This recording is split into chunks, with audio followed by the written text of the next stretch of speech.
I'm Olivia Weeks, a reporter for the Daily Yonder, and this is episode 4 of Home Cooked. So far on this series, we've talked about domestic meth production, both legal and illegal, and the regulatory crackdowns that put an end to those systems. We've also talked about how, throughout meth's history, increased regulation has led to black market innovation. Beginning in the late 90s, a couple different types of people figured out how to game the new system. The mom-and-pop meth producers we talked about in episode 3, and the subject of today's episode, illicit drug manufacturers in Mexico. You're listening to this podcast on the Rural Remix feed, so you might be wondering, what does Mexican meth manufacturing have to do with rural America? My answer to that question is this. Domestic meth manufacturing was once a pretty weird, hyper-local phenomenon. Amateur labs, in order to avoid detection, were often located in the countryside. This episode covers the beginning of the end of that rural specificity, and the absorption of the meth economy into more traditional illicit supply chains. Methamphetamine use today is more common in rural areas, but meth seems to reach rural and urban users in increasingly similar ways. That's the story you're going to hear today. To understand how Mexican-made meth came to dominate the market, I spoke with journalist Sam Quinones, who's written several books on the modern synthetic drug crisis.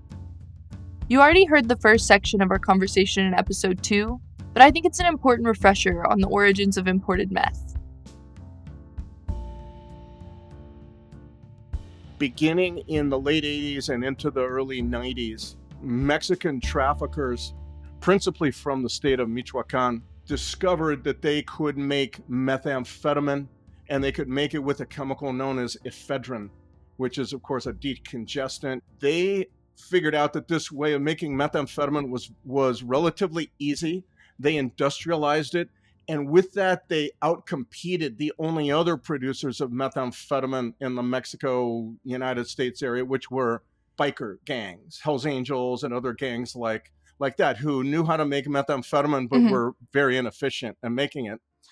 And so the Mexican trafficking world, principally, again, those in Michoacan, figured out how to make it. They at first were making it in farm houses and barns and so on in Central California, or Bakersfield, Fresno, Tulare, places like that, up near Stockton.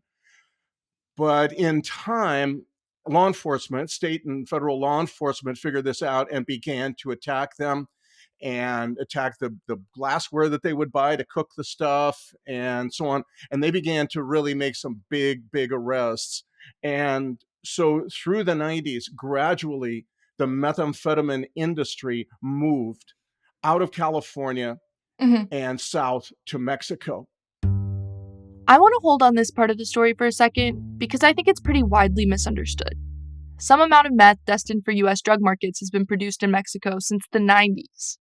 So the home production surge that dominated media attention in the 90s and early aughts was always overlapping with this other source of methamphetamine. Back to Quinones. The Mexican trafficking world understood something very, very important, and that was that synthetic drugs that come only from chemicals, are better than plant-based drugs. It's better to make your drug than to grow it. You don't need farmland, you don't need sunlight and irrigation farmers, you don't need all kinds of things that expose you to a lot of risk. You just need the chemicals. And they could get this principal chemical, ephedrine, in sizable quantities by bribing off people in the pharmaceutical industry in Mexico, which took in hundreds and hundreds of tons of ephedrine every year for its own decongestant pills and that part of their business. But they couldn't really produce more than, say, enough to cover certain parts of the Western United States, which is why into the market that then emerged came the folk craft, the meth cook.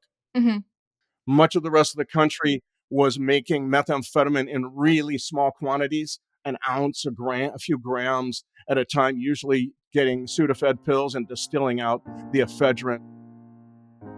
One popular media narrative is that there used to be American meth cooks making bathtub crank, but they all quit cooking and then were eventually replaced by Mexican drug manufacturers. That sort of aligns with what Quinones is saying, but there's an important distinction to be made. He says that throughout the entire mom-and-pop lab era, beginning in the late 80s, there were always Mexican meth manufacturers sending the drug into the US through legal shipping ports. But Mexican ephedrine supplies were still limited, so they couldn't make very much of it.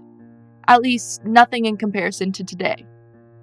So there was still an incentive for a meth user in Illinois, for instance, to learn how to produce their drug of choice on their own. The Mexican government only gradually came to understand, took them a number of years to understand the damage that methamphetamine was doing to the environment, to lakes and reservoirs, to the sewer system, etc. And of course, they could see it now that it was being made in Mexico. A lot of it was staying. So all of a sudden, by the end of the 90s, early 2000s, you really had a domestic demand for meth. Mm-hmm. But again, the supply was limited, therefore the demand, the use was limited as well. Right. What changed then was the Mexican government in the mid 2000s gradually came to understand that this was a threat. Their response was to dial down the amount of ephedrine that they allowed into the country. And this took a few years to happen. At first, it was, 100 tons less, 50 tons less, this kind of thing. The Mexican trafficking world saw this and began to realize the handwriting was on the wall. They needed to find a new way of making methamphetamine. At that point, the Mexican trafficking world, principally a guy named Nacho Coronel, who was the key figure in all of this early on until he was killed in a firefight with Mexican military in 2010. This guy was the don of El Rey del Cristal, the Crystal King, the meth king in Mexico. Mm-hmm. He could see that synthetic drugs were the profit center of the future. Guys around him began to make it in large amounts and become very expert at doing so well before the Mexican government really put a serious regulation on the amount of ephedrine that came in. They were already experimenting with other labs, other ways of making methamphetamine. Mm-hmm. So in 2008, when that fall really came, when the Mexican government really said, okay, we're allowing so little in that it's not going to be possible for the trafficking world to really use that. Nacho Coronel and his guys were already making methamphetamine another way. If you've been listening to this series since the beginning, this method of making meth will sound familiar. It got a lot of airtime in episode 2 when we were talking about the time period immediately after meth got criminalized. The principal chemical in this, quote, new way of making methamphetamine was a chemical known as phenyl 2-propanone, P2P. Phenyl 2-propanone was the method that the bikers in California had used years before. It's not a good way to make methamphetamine if you're a producer. It's stinky. It requires more chemicals. A lot of these chemicals are very toxic, and it tendency to explode if you don't know what you're doing. But it did have one principal benefit to the trafficking world in Mexico, and that was that you could make P2P many, many different ways with all kinds of chemical hacks, if you like. Mm-hmm. There's 20, 30 plus ways of making P2P, and it all involve chemicals that are legal, industrial, toxic, very available, very cheap. So the government cannot crack down on those chemicals without doing real damage to legitimate industries in which those chemicals are commonly used. In Quiñonez's reporting, he gives examples. The ingredients used to make P2P are also used in racing fuel, tanning, gold mining, perfume, and photography. So there was a strong financial disincentive for the Mexican government to regulate P2P precursors out of existence. This meant that if you can get chemicals, you can make as much methamphetamine as you want. And that is what began to happen because as it turned out, the trafficking world in Mexico controls the shipping ports, and that became the name of the game. Quiñonez says that after drug traffickers in Mexico made the switch to P2P, the amount of meth coming across the US-Mexico border skyrocketed. Whereas before they could only produce enough meth to supply the western US, some amount of the stimulant was now showing up even in East Coast drug markets. And in the Midwest, this imported meth got mixed in with the product of home cooks. By 2014, on Skid Row in Los Angeles, which had always been a crack zone for 20, 30 years by that point, meth came in and really destroyed the crack market, and it became a methamphetamine market, you began to see the methamphetamine in just staggering quantities. This tracks with the decline of meth lab incidents detected by law enforcement nationwide. In 2004, there were almost 24,000, but in 2019, there were only 890. As more meth got imported, there was less of an incentive for Americans to make their own. So little by little, these meth cooks just gave up and said, forget it. The money I spend on getting these chemicals together to make my little meth, I could buy, 20 pounds of meth from the local Mexican dealer who's coming through town, right? Mm-hmm. And so as this was happening, though, the other amazing thing is that they lowered the price. Not only did they cover the country, an unprecedented event with methamphetamine, never been like this before, but they also lowered the price.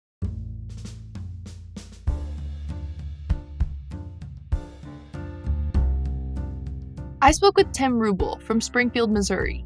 He was addicted to meth for 15 years, beginning in the mid-2000s. When we spoke, he'd been sober for a year and 2 months. From Tim's perspective, the growing availability of cheap meth imported from Mexico had a big effect on him and the people he ran around with.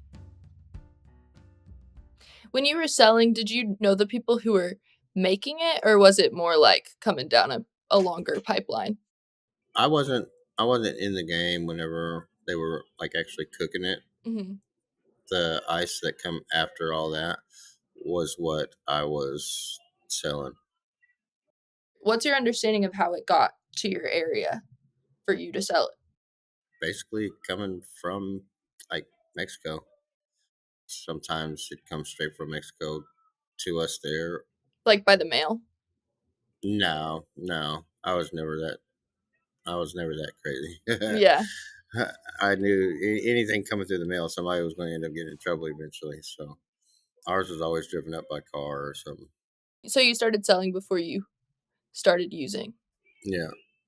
And then how did that transition happen? I guess I don't really know why or what made me end up using. Maybe it was just being around it a lot. I wanted to, I guess, try it out. I guess, and once I tried it out, there wasn't no going back. It just had that hold on me. Mm-hmm. Were there any big changes that you noticed over the 15 years that you were using? A couple big changes, I would say. Well, one, the price on it would always get lower and lower. Made it more abundant, Mm-hmm. easier to get a hold of. Also, like a lot more people started doing it. Like when you first started, there were a lot of people who used other drugs who weren't interested in meth. Yeah, a lot of people was doing just weed or doing coke or something like that, and then next thing you know, they wasn't doing anything else but meth at all. Mm-hmm.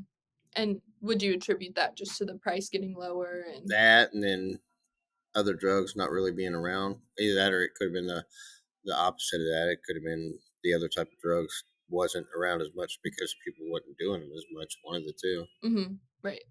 What drugs were you not seeing around like you used to? It was hard to get crack and coke and stuff like that because it used to be easy to sell, easy to get, and then after a while, you don't hardly see any of it where I was at, and just everybody was doing meth.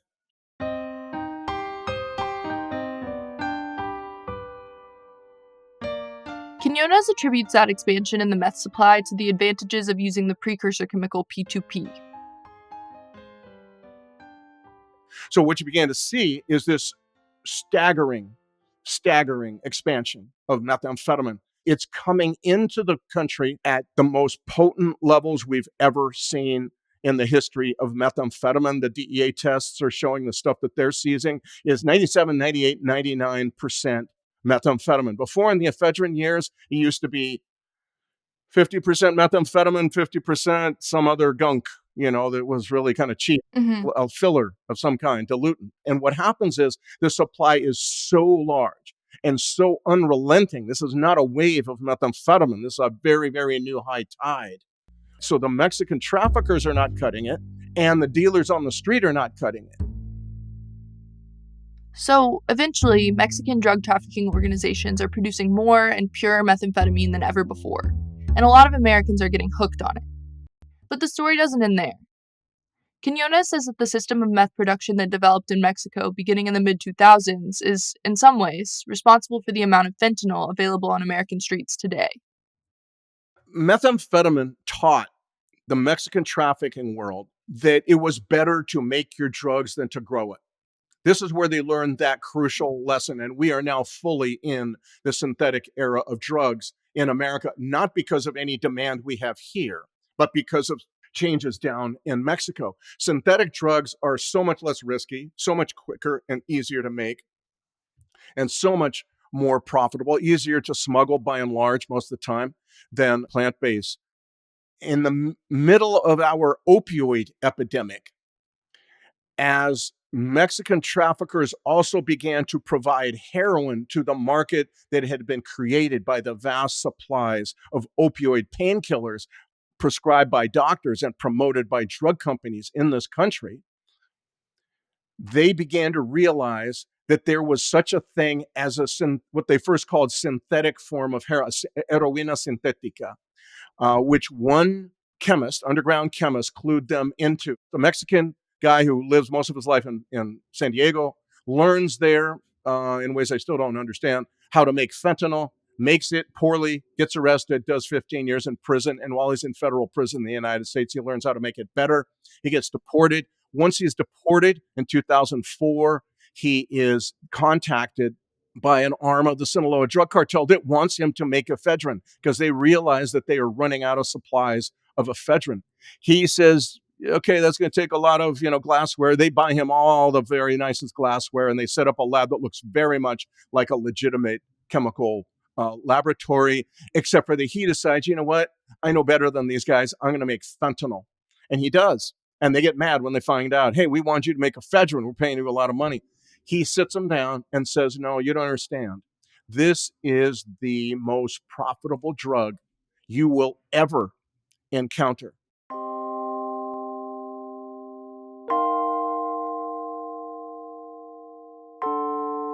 They begin to ship sample shipments of 10 kilos apiece up to gangs in South Chicago. From there, that fentanyl, this was 2005, 2006, that fentanyl goes to St. Louis, Detroit, Philadelphia, Cleveland, of course, a lot of in Chicago. You see the first mass die-off to fentanyl right around that time. That lab lasts about 9 months, after which the DEA and Mexican authorities bust the lab, which is located outside Mexico City. Mm-hmm. But the light goes on in the minds of the traffickers of the Sinaloa drug cartel, who realize that they don't have to grow poppies anymore. They can supply this vast new market created by this oversupply of pain pills with this heroina sintética instead of heroin made from opium poppies. Chinese chemical companies began making fentanyl and then advertising it on the web, on the open web and on the dark web, and certain buyers within the United States, within especially those states that were first hit by the opioid epidemic, Ohio, Kentucky, West Virginia, Tennessee, places like that, begin buying small amounts of fentanyl from the Chinese chemical companies who ship them through the mail, like in manila envelope, slow snail mail. They want them to get lost in the millions of packages coming in from abroad to the United States. Mm-hmm. That's when you begin to see the first mass overdoses in America. Quinones says that between 2016 and 2018, Mexican drug traffickers began producing fentanyl with precursor chemicals from China. And that is when you see fentanyl explode and expand and cover the country the same way methamphetamine is in the process of doing. But it was all because of this understanding that this is what benefits us in terms of profit and lower risk. It has nothing to do with what people are actually demanding in the United States. On the contrary, a lot of times, of course, we've seen catastrophic numbers of people dying, many of them on first exposure to fentanyl. Mm-hmm. Many people on the streets of America now are addicted to fentanyl. They cannot not use fentanyl. Heroin will not do it for them. So there's very little production of heroin now coming out of Mexico because it just simply cannot compete with fentanyl in terms of taking care of the dope sickness that so many addicts have. Mm-hmm. So you're seeing people making meth and fentanyl, kind of more or less the same people who smuggle it those two drugs together are more or less kind of the same people. They're selling them on the street to the same people. Methamphetamine now has fentanyl laced into it, as does cocaine. Just to be clear, it's more accurate to say that methamphetamine is sometimes laced with fentanyl. To give you a sense of the likelihood of accidental exposure to fentanyl through meth, let's look at a study of people who use drugs conducted in Dayton, Ohio. This study ran from 2019 to 2021, and it surveyed and drug tested 89 people who reported that they'd used meth in the past 30 days. 16 of those 89 people, or 18%, reported that they had not used fentanyl in the past 3 days, but tested positive for it anyway. And then, among people who said that they had not used fentanyl or heroin in the past 30 days, 10 of them tested positive for fentanyl, so about 11%. These were individuals who reported meth but not fentanyl use, but tested positive for both drugs. One more set of study results. Scientists collected over 700 samples of meth and cocaine from 77 harm reduction organizations and healthcare clinics between 2021 and 2023. Samples came from 25 states. Among those that came in powdered form, about 12.5% of them contained fentanyl. Crystalline forms of the drugs, what people call ice in the case of meth and crack in the case of cocaine, almost never contained fentanyl. All of that's to say, there's a real risk of accidental fentanyl use, especially when you're using powdered drugs. But it's not the case that every bit of meth up for sale contains synthetic opioids. Quinones says that dealers combine these drugs basically just because they can, and because they're coming from the same sources. But all of this, again, I argue, is really a function of just simply the catastrophic quantities that are being made down in Mexico of both these drugs, because they can get access to the chemical markets on the western coast of Mexico through the shipping ports, because they have impunity with which to do so. I asked Quinones what he thought about the way drug busts get covered in the American media. You often hear that cartels are responsible for flooding the nation with synthetic drugs. To extremely pure meth imported from Mexican cartels. I would say probably 90% to 95% of all the meth coming up is coming up from the cartels in Mexico, where they have the meth labs. They're greedy. The cartels are greedy. The drugs originated in a super lab in Mexico and smuggled to the U.S. in liquid form. Millions of dollars worth of dope seized. An international task force made up of agents from the FBI, law enforcement from cities across the country, teaming together to target an international organized narcotics crime syndicate. This is a takedown of a wide-ranging international drug trafficking conspiracy. It involved drug suppliers connected to cartels in Mexico. But to me, that implies that some group has mafia-like control of the industry. Quinones said that's not at all how it works. We call these groups cartels, but economically speaking, that's not really the case. A cartel is a group of producers who combine to force the price of their product up, like OPEC did in the 1970s. The opposite is true here. The price of these drugs is dropped through the floor because there is really no cartel. The Mexican trafficking world does have entities that are kind of control and people who are very serious and have certain amounts of control, but there's also a very large part of the Mexican trafficking world that is simply like small scale, mom and pop, maybe a little bit larger than that, but it's enormous quantities of people, and there's a lot of division of labor. And then the same is true once you get it to the United States. So it's a very large, robust ecosystem of self-interested actors. People, some of them are in it full time. Some of them are in it every once in a while. But whatever the case, it's quite large and quite diffuse. The idea that there's some, GM of dope down in Mexico is really not the case. I asked him to walk me through the whole process of synthetic drug distribution, production to consumption. So there will be different people who will make it, usually, then people who will they will sell it to someone who will smuggle it. There may be somebody on the other side who will take it and then take it to different towns. So you're going to Vegas, okay, you're going to Kansas City, okay, here's your, and there are, of course, also money launderers as part of this. But it's a pretty simple thing. You drive it up, you get it across in a truck in which you hide the drugs in some amazingly ingenious way in the carburetor or in cans of tomatoes or whatever. U.S. Customs and Border Patrol discovered nearly 1,200 small packages of meth. They were all hidden inside a shipment of onions. New video of a major meth bust out of Clayton County. It started as a traffic stop on Terra Boulevard. Agents found the meth hidden inside the frame of that van. Carroll County Sheriff's deputies seized more than 100 pounds of meth during a traffic stop on I-20 East. As Fox 5's Deidre Dukes reports, the suspect reportedly hid the drugs in his fuel tank. Quinones emphasized that the vast majority of Mexican-produced synthetic drugs enter the country through legal ports of entry, and very rarely on the bodies of illegal immigrants to the U.S. And if you think about it, it really wouldn't make sense for drug smugglers to rely on people running for their lives through the desert when there are thousands of legal commercial crossings every day. And at that point, it's parceled out for retail, or maybe small level wholesale, but then to retail, and it's sold to whoever wants to sell it.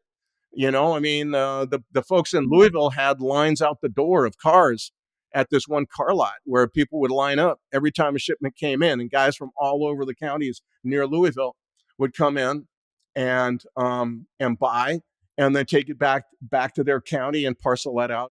At many of these steps, money changes hands, right? Money changes hands at many of these steps, or you get fronted your dope, and that is a dangerous thing to do. Meaning you're given dope with the understanding you'll pay it back later. Of course, that's where a lot of killings and stuff start to happen, because if you get your dope seized by the authorities, you still got to pay for it. So since Mexican drug traffickers sort of unlocked the synthetic drug market, have there been any major challenges to that system? Any significant challenges posed by governments or law enforcement?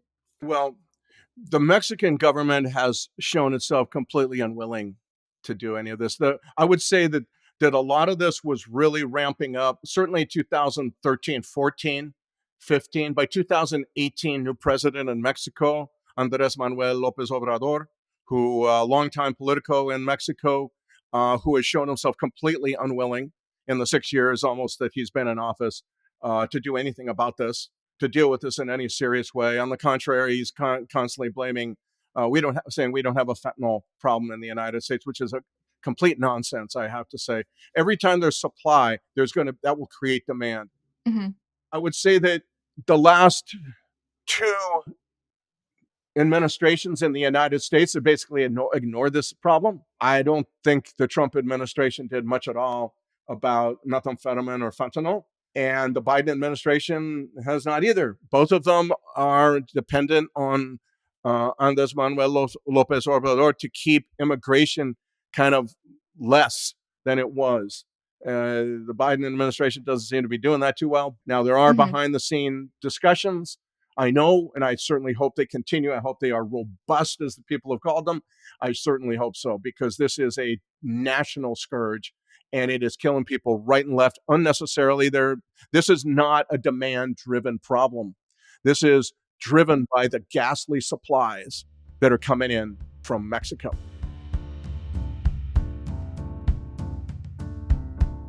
The changes described by Quinones have been felt locally all across the country. Teddy Steen works in drug court and in private recovery services in Joplin, Missouri, in the southwest tip of the state. Like a lot of the people I interviewed for this series, she found herself weighing the costs of the home lab problem against the dangerous drug supply of today. It was almost like, what was worse? Were the lab cleanups worse, or was this ice worse, because it was so pure and so cheap? Teddy said that now she worries a lot about the combination of meth and opiates. It all started out with the prescriptions, honestly. And then because the prescriptions got so high priced, then they started cracking down on it and so on and so forth. Then people went to heroin. And then with the drugs coming across the border and China sending the fentanyl to Mexico, then it became another synthetic drug. Mm-hmm. So you didn't get heroin anymore. You thought you were doing heroin. My niece was an opiate addict, and she came to live with me. She'd tried several different treatment programs. She came to live with me, and one night she was pretty unstable, but she went out and said she was running to the drugstore, and she didn't come back, and she called me and asked me if I could go get her dog at the Sonic because she was in an ambulance. Well, she thought she was doing heroin, but after her labs came back and she overdosed, it took them 2 Narcans to get her back. She said that when the labs came back, she didn't have any heroin in her system. She had fentanyl in her system. She had MDMA in her system. She had meth in her system and several other drugs in her system, but there wasn't a lick of heroin in there. In reporting this series, I heard a lot of stories like that one. As they say on the street, fentanyl changes everything. Absolutely true. I think synthetic drugs really change everything. It's because they are coming in ghastly potency, ghastly and unrelenting quantities, and that there really does not seem to be much that either government has or can do to stop it.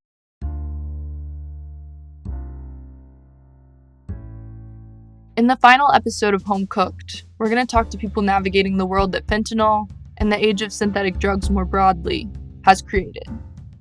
Stay tuned.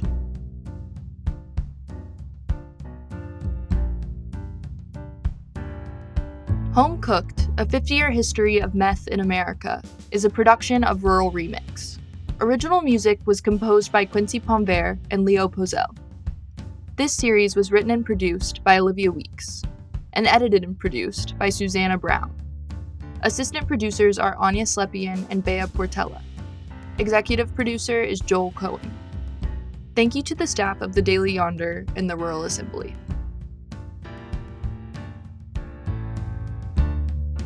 You've been listening to Rural Remix.